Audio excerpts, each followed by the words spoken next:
হাবিবের সাহাবা আব্দুল্লাহ ইবনে আব্বাস বলেন, ইন্নামা ফিল জান্নাহ ইয়াশবাহু মা ফিদ দুনিয়া লাইসা শাইউন ফিল জান্নাতি ইয়াশবাহু মা ফিদ দুনিয়া ইল্লাল আসমা। জান্নাতের মধ্যে যত নিয়ামত আছে দুনিয়ার কোনো নিয়ামতের সাথে সাদৃশ্য রাখবে না, শুধুমাত্র নামগুলা সাদৃশ্য রাখবে। কলা গাছ আছে, দুনিয়াতেও কলা গাছ আছে। আম আছে, দুনিয়ায় আম আছে। নবী বলেন শুধু নামের মিল হবে, স্বাদের মিল কখনো হবে না। এক একটা ফল খাবে, খাওয়ার পর বলবে আল্লাহ এমন স্বাদের ফল তুমি আবার খাওয়ায় দাও। আল্লাহ আবার ফল দিবে, ফল খাবার পর দেখবে আবার আগের ফলের স্বাদ ভুলে যায়। এই ফলের স্বাদ আগেরটার চাইতে কোটি গুণ আল্লাহ বাড়ায় দেয়। ইবনে আব্বাস বলেন জান্নাতের মধ্যে এমন নিয়ামত হবে, আল্লাহ বলেন ওয়াজআল লাকুম জান্নাত। ইস্তিগফার পাঠ করো, 5 নাম্বার পুরস্কার আমি আল্লাহ এমন জান্নাত দেওয়ার ওয়াদা করলাম। হযরত সাহাল ইবনে সাদ আস-সাঈদী রাদিয়াল্লাহু তাআলা আনহুর বর্ণনা, নবী বলেন মাওদুউ সাউতিন ফিল জান্নাতি খায়রুম মিনাদ দুনিয়া ওয়া মা ফিহা। জান্নাতে একটা চাবুক রাখার জায়গা, চাবুক রাখার জায়গা। এই জায়গাটা দুনিয়ায় যা আছে, দুনিয়ার নিচে যা আছে সব কিছুর বিনিময়ে ক্রয় করা যাবে না। এর মানে চাবুক রাখার জায়গা, এই দুনিয়াতে যা দেখা যায়, জমিনের নিচে যা দেখা যায় এর চাইতেও বেশি জান্নাতের একটা চাবুক রাখার জায়গা। তাহলে এমন জান্নাত সকলের পাওয়া দরকার আছে না নাই? এই জন্য আল্লাহ বলেন ইস্তাগফিরু রাব্বাকুম, ইস্তিগফার বেশি বেশি পাঠ করো, আমি আল্লাহ জান্নাত দেওয়ার ওয়াদা করলাম। হাবিবের সাহাবা হযরত আবু সাঈদ থেকে আরেকটা বর্ণনা, ইদা কানা ইয়াউমুল কিয়ামা উতিয়া বিল মাউতি কাল কাবশিল আমলাহি ফায়ুকাফু বাইনাল জান্নাতি ওয়ান নার। কিয়ামতের ময়দান যখন কায়েম হয়ে যাবে, একটা কালা প্রাণী আল্লাহ উপস্থিত করবে, করার পর জান্নাত এবং জাহান্নামের মাঝখানে রাখবে, আর ডাক দিয়ে বলবে ইয়া আহলাল জান্নাহ, হে জান্নাতীরা নিচের দিকে তাকাও। জাহান্নামীদেরকে বলবে ইয়া আহলান নার উনজুরু ইলাল আরাফ, হে জাহান্নামীরা উপরের দিকে তাকাও, আরাফের দিকে তাকাও। তাকায় দেখবে একটা কালো প্রাণী দেখা যায়। ফায়ুজবাহু, ওই প্রাণীটাকে জবাই করে দিবে আল্লাহ। জবাই করার পর এবার জাহান্নামীদেরকে বলবে ইয়া আহলান নার খুলুদুন লা মাউতা ফিহা, এ জাহান্নামীরা চিরস্থায়ী জাহান্নামে ভোগ করো, আজকের পর আর কোনো মরণ নাই। জান্নাতীদেরকে বলবে ইয়া আহলাল জান্নাহ খুলুদুন লা মাউতা ফিহা, এ জান্নাতীরা জান্নাতে চিরস্থায়ী ভাবে থাকো, আমি সার্টিফিকেট দিয়ে দিলাম আজকের পর আর কোনো মরণ নাই। জান্নাতীরা নিয়ামত পাওয়ার পর এত খুশি হবে, আল্লাহ নবী বলেন লাউ আন্না আহাদান মাতা ফারহান লামাতা আহলুল জান্নাহ, খুশিতে যদি মারা যাওয়ার কোনো নিয়ম থাকতো জান্নাতীরা নিয়ামত পাইয়া খুশিতে মারা যাইত। ওয়ালাউ আন্না আহাদান মাতা হুজনা লামাতা আহলুন নার, যদি দুঃখে মারা যাওয়ার কোনো নিয়ম থাকতো জাহান্নামীরা জাহান্নামের ভয়ঙ্কর আযাব দেখা দুঃখে সবাই মারা যাইত। বলেন নাউযুবিল্লাহ।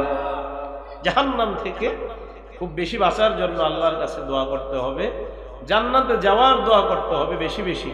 ইস্তেগফারের আমল, 1 নাম্বার ক্ষমা করা, 2 নাম্বার রহমত দিবেন, 3 নাম্বার সম্পদ দিবেন, 4 নাম্বার সন্তান দিবেন, 5 নাম্বার আল্লাহ জান্নাত দেওয়ার ওয়াদা করলেন। তাহলে এমন জান্নাত দরকার আছে না আমাদের?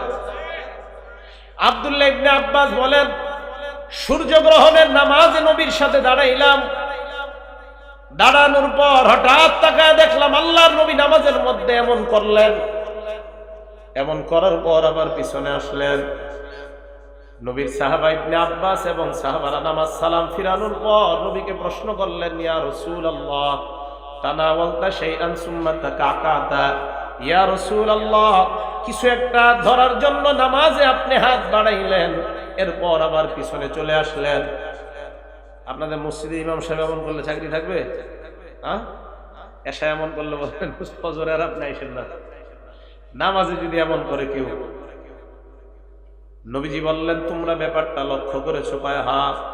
আল্লাহ নবী বললেন রাআইতুল জান্নাহ আও উরিতুল জান্নাহ, ওই মুহূর্তে আমি দুই চোখ দিয়ে সরাসরি আল্লাহর জান্নাত দেখতেছিলাম। সাহাবারা বললেন হাত কেন বাড়াইলেন? আল্লাহর নবী জবাব দিলেন তানাওয়ালতু উনকুদা, আঙ্গুরের একটা থোকা আনার জন্য হাত বাড়াইছিলাম। সুবহানাল্লাহ। নবী বলেন লাউ আখাযতু মিনহু উনকুদা লা আকালতুম মা বাকিয়াতিদ দুনিয়া। বলবে আদম আখরিজ বিআসান নার, কোন বর্ণনা বাসান নার, জাহান্নামী তোমার সন্তানগুলা তুমি বের করো। আদম নবী বলবে জাহান্নামী সন্তান আবার কারা? আল্লাহ বলবে বিন কুল্লি আলফিন তিসউ মিআত ওয়া তিসউনা, প্রত্যেক 1000 থেকে 999 জন। হাজারে কয়জন? এই কথা বলার পর আদম নবী বের করবে একজন জান্নাতি আর 999 জন জাহান্নামী। সাহাবারা ব্যাপারটা কষ্টকর হয়ে যায়। নবীজি তাকায় দেখলেন ও আমার সাহাবারা তোমরা মনটা কেন খারাপ? সাহাবারা জবাব দেয় আইনা যালিকার রাজুল, হুজুর একজন যদি জান্নাতি হয় ওই একজন জানি কে হয়? আল্লাহ নবী কয় চিন্তার কোনো কারণ নাই, 999 জন ইয়াজুজ মাজুজ থেকে হবে, একজন হবে জান্নাতি, ওই একজনই হবে আমার উম্মত। এই জন্য আল্লাহর কাছে দোয়া করা, আল্লাহ হাজারের একজন জান্নাত ওই একজন আমাকে বানাও, পরের হাজারের একজন আমার বাবারে বানাও, পরের হাজারের একজন আমার চাচাকে বানাও, পরের হাজারের একজন আমার নানা বানাও, পরের হাজারের একজন আমার দাদা বানাও। এইভাবে আল্লাহর কাছে দোয়া করা। হাবিব সাহাবাদের অবস্থা দেখার পর আল্লাহর নবী বললেন উরিদাত আলাইয়াল উমাম, আমার সামনে উম্মত পেশ করা হবে, আমি তাকায় দেখবো আন-নাবিয়্যা মা'হুর রাহীত, কোন নবীর সাথে দেখবো 10 জনের বেশি সাহাবা নাই। ওয়ান নাবিয়্যা মা'হু ইসনান আও সালাস, কোন নবীর সাথে দেখবো 2 জন অথবা 3 জন। ওয়ান নাবিয়্যা মা'হু লাইসা আহাদ, কোন নবীর সাথে তাকায় দেখবো একজন উম্মত নাই।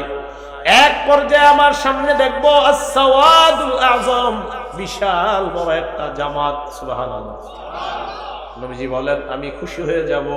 আল্লাহ বলে হাবিব খুশি কেন হইলেন? বড় দল দেখা। আল্লাহর নবী বলবে হ্যাঁ। আল্লাহ বলবে হাবিব হাদা মূসা ওয়া কওমুহু, এটা হলো মূসা নবী এবং তার উম্মত। নবীজির মনটা খারাপ হয়ে যায়।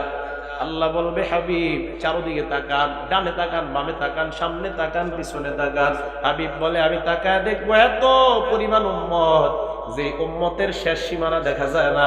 আল্লাহ বলবেন এটাই হলো আপনার উম্মত। তাহলে নবীজি সাল্লাল্লাহু আলাইহি সাল্লামের উম্মত দাবি করি আমরা, জান্নাতে যাইতে চাই না? তো যাইতে চাইলে একটা আমল শুধু, এই যে সূরা আলে ইমরানের 133 নম্বর আয়াতে প্রথম আমল ক্ষমার দিকে ধাবিত হও। আর যদি হতে পারো 5 নাম্বার পুরস্কার হয়ে যে আল্লাহ কোন জান্নাত, আমি আল্লাহ তোমাদেরকে চিরস্থায়ী জান্নাত দেওয়ার ওয়াদা করি। নবীজি সাহাবাদেরকে বললেন আমা তারদাউনা আন তাকুনু রুবা আহলিল জান্নাত, তোমরা কি এতে সন্তুষ্ট নও যে তোমরা 4 ভাগের 1 ভাগ হবা জান্নাতি? সাহাবারা বললেন কাব্বারনা, আমরা তাকবীর দিলাম। বলেন আল্লাহু আকবার।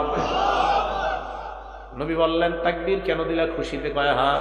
আল্লাহ নবী বলেন ইন্নী লারজু আন তাকুনু শাতরা আহলিল জান্নাহ, আমার আশা পুরা দুনিয়ার কোটি কোটি উম্মত 1 ভাগ হবে জান্নাতি, বাকি 1 ভাগ হবে আমার উম্মত। এইভাবে নবীজি আমাদেরকে জান্নাতের ব্যাপারে উৎসাহিত করলেন। তো 5 নাম্বার পুরস্কার জান্নাত। এই জান্নাতে যাওয়ার একটা শর্ত আছে, ক্ষমা তো নিয়ে যেতেই হবে, ঈমান। জোরে বলেন তো কি? আর জোরে বলেন কি? ঈমান ছাড়া কিন্তু কোনো উপায় নাই।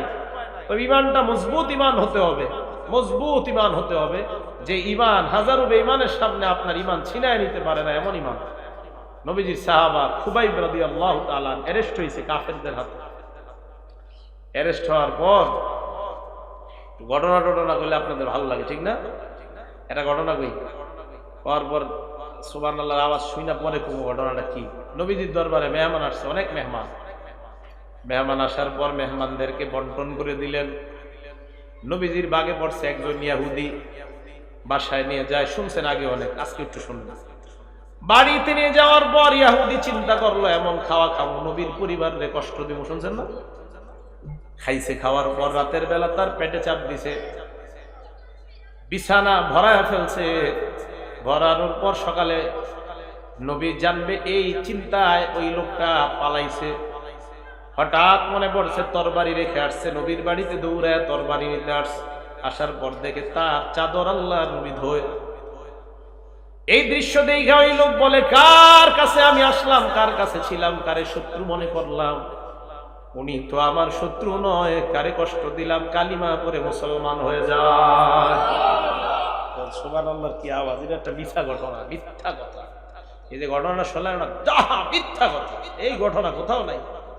কত যে শুনছেন এই জীবনে, বুঝাইলাম আপনারা ঘটনার পাগল, এটা বুঝাইলাম আমি আপনাদের।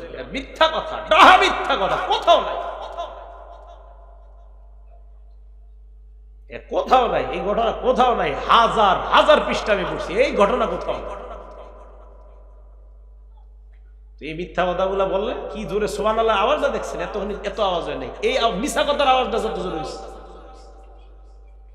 এই জন্য আলেম ওলামারা রাগ করেন না, আহলে হাদিসরা এক জায়গায় সফল। এমনি বিভিন্ন ঝগড়া তো লাগায় এলাকায়, একটা সফলতা আছে এরা, মাহফিল গুলাতে গিয়ে অন্তত মিছা কথা কয় না, যা কয় কোরআন হাদিস থেকেই বলে। যতটুকু মানুষ এমনি উল্টা পাল্টা বুঝও দেয় মাঝে মাঝে, কিন্তু উল্টা পাল্টা বুঝ দিলেও কোরআন হাদিস থেকে বলে, বাইরে কিছু কয় না, এদিকটা সফল। আর আমরা যারা, আমরা একটা ব্যর্থতা আছে, মাহফিলে মিছা কথা ঘটনা দুই চারটা না কইলে জনগণ জমে না। করতে করতে ফেরেশতাদের সর্দার হয়ে গেছে, শোনেন নাই? আরে শুনছেন নি? ফেরেশতাকে সর্দার হওয়ার পর ইবলিসের নাম হয়ে যায় মুআল্লিমুল মালাইকা, ফেরেশতাদের শিক্ষক। এমন শিক্ষক হওয়ার পর ইবলিস এবার ফেরেশতাদের সর্দার হয়ে গেছে। এত ইবাদত করছে, কই আছে কথাটা? এই কথা কই আছে? আল্লাহ আমাদেরকে হেফাজত করেন, বলেন আমিন। আচ্ছা বললাম না, এতটুকু খালি মনে রাখেন, এই সহি কথা না, সঠিক কথা না। বলতেছিলাম রাসূল করিম সাল্লাল্লাহু আলাইহি সাল্লাম সাহাবাদেরকে বললেন, সাহাবারা তাকবীর দিলেন। তো এইভাবে সাহাবাদেরকে রাসূল করিম সাল্লাল্লাহু আলাইহি সাল্লাম হাদিস শোনাইতে শোনাইতে একদিন নবীজি সাল্লাল্লাহু আলাইহি সাল্লাম বললেন, তোমাদেরকে আমি সর্বশেষ জান্নাতীর ঘটনা শোনাই। বলেন সুবহানাল্লাহ। তো ঈমানের ব্যাপার, ঈমান ছাড়া জান্নাতে যাওয়া যাবে না। এই জায়গায় খুবাইবের কথাটা মনে রাখবেন, পরে বলতেছি। লোকটা ডাক দিয়ে বলে, আগুন, লাকাদ আতানিল্লাহু শাইআন মা আতাহু আহাদাম মিনাল আউয়ালিনা ওয়াল আখিরিন। এই আগুন, আল্লাহ আমারে এমন নিয়ামত দিছে, দুনিয়ার আগে পরের কোন মানুষরে এত নিয়ামত দেয় নাই। সুবহানাল্লাহ। ওই লোক কোথায় আছে? জাহান্নামের কিনারায়। এই কিনারায় দাঁড়ায় কয়, আল্লাহ এমন নিয়ামত আর কাউকে দেয় নাই। আপনারা বলেন, দেয় নাই? জান্নাতীরা কোথায়? জান্নাতে। তাহলে এই লোকটা মনে করবে, এত পরিমাণ ভয়ঙ্কর আগুনের মধ্যে আমি ছিলাম, আমার কাছে মনে হয় এমন শাস্তি দুনিয়ার আর কেউ পায় নাই। এই আগুন থেকে মুক্ত হওয়ার পর তার মনে হবে আমার মতো নিয়ামত আর কেউ পায় না। আগুনের সাথে কথা বলতে বলতে তুরফাউ লাহু শাজারা, হঠাৎ তাকায় দেখে একটা গাছ তার সামনে দেখা যায়। গাছের দিকে তাকায় দেখে গাছটার মধ্যে রস আছে, গাছের ছায়া আছে। আমি চিন্তা করলাম রসালু গাছের কথা নবী বললেন, কি গাছ হইতে পারে? হয়তো খেজুর গাছ হইতে পারে, কারণ এক হাদিসে আল্লাহ নবী খেজুর গাছ লাগানোর প্রতি উম্মতকে উদ্বুদ্ধ করেছেন। কারণ গাছের মধ্যে শ্রেষ্ঠ গাছ খেজুর গাছ।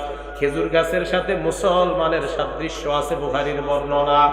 এই জন্য আমি হাদিসের মধ্যে স্পষ্ট পাই নাই, তবে আমার মনে হয় রসালু গাছ যেহেতু খেজুর গাছ হতে পারে, আমি শিওর না।